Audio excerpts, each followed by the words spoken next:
ওই দূরে পাহাড়, অসাধারণ দৃশ্য। তো এখন আমরা চলে এসেছি আজকের আমাদের পেহেলগামের হোটেলে। তো আজকে আমরা এখানে থাকবো রাতটা, অ্যান্ড দেন কাল সকাল সকাল আমরা বেরোবো।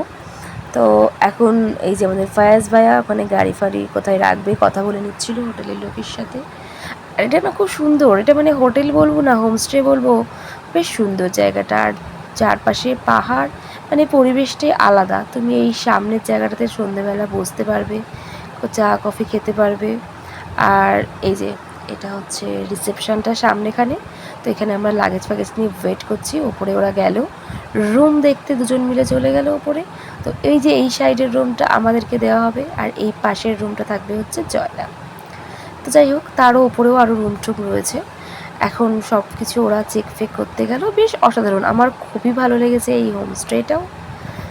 তো এখানে লাগেজ ফাগেজ নিয়ে তো ওয়েট করছি, আর না প্রচণ্ড খিদেও পেয়ে গেছিলো। আমরা জাস্ট ভাবছিলাম কতক্ষণে আমরা একটু ওপরে যাব, স্নান টান সারবো, অ্যান্ড দেন আমরা একটু খাওয়া দাওয়া করবো। সত্যিই অনেকটাই খিদে পেয়ে গেছিলো। আর দেখো চারিদিকটা না খুব সুন্দর করে সাজানো গোছানো, মানে একটু অন্য রকম টাইপের, অসাধারণ। তো ওপরে গিয়ে অবশ্যই রুম দেখাবো।